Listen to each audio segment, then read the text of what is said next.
Salah satu upacara sakral yang masih lestari dan memiliki makna filosofis mendalam adalah metatah atau potong gigi. Upacara metatah memiliki makna mengendalikan 6 sifat negatif atau zat ripu dalam diri manusia.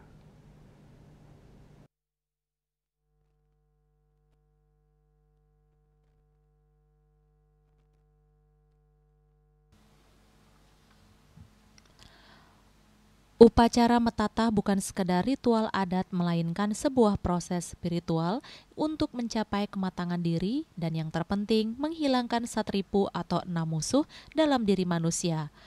Upacara metatah dilakukan untuk anak-anak yang telah beranjak remaja. Makna harfiah metatah adalah proses pengikiran 6 gigi bagian atas, namun ada makna filosofis di baliknya yang jauh lebih mendalam. Pengikisan gigi ini melambangkan penajaman budi pekerti dan pengendalian diri. Filosofi utamanya adalah untuk menetralisasi atau menghilangkan satripu, yaitu 6 musuh dalam diri manusia yang dapat menghalangi seseorang mencapai kebahagiaan dan kesempurnaan hidup. Satripu terdiri dari kama, loba, kroda, moha, mada, dan matsarya.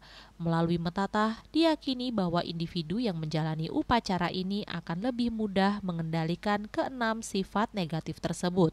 Prosesi ini menjadi simbolisasi pembersihan diri, membuang segala hal yang kasar, dan mengarahkan diri menuju sifat-sifat yang lebih luhur.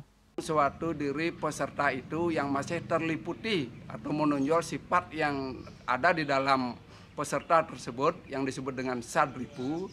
Jadi dengan pelaksanaan upacara metatah niki, kita harapkan supaya sadripu yang ada di dalam diri peserta itu supaya bisa disomyo. Sehingga dengan adanya nyomyo sadripu yang ada di dalam diri peserta metatah itu, sehingga nanti kita harapkan mudah-mudahan anak tersebut terjadi perubahan sikap dan mentalnya. Paling tidak dulunya dia ada sifatnya ngambek, setelah kita ruat dalam hari ini mesangih masa dan lain sebagainya itu, mudah-mudahan sikapnya bisa berubah. Upacara metatah adalah bukti nyata bagaimana masyarakat Bali menjaga dan melestarikan warisan budaya serta spiritual. Upacara ini bukan sekedar adat, melainkan pondasi moral dan etika yang membentuk karakter individu dan komunitas. Metatah terus menjadi pengingat akan pentingnya pengendalian diri, kebijaksanaan, dan harmoni dalam menjalani kehidupan. Melalui upacara metatah diharapkan generasi muda Bali dapat tumbuh menjadi pribadi yang berkarakter kuat, mampu mengendalikan diri dari satripu dan memberikan kontribusi positif bagi keluarga, masyarakat, dan alam semesta. Yana, Bali TV.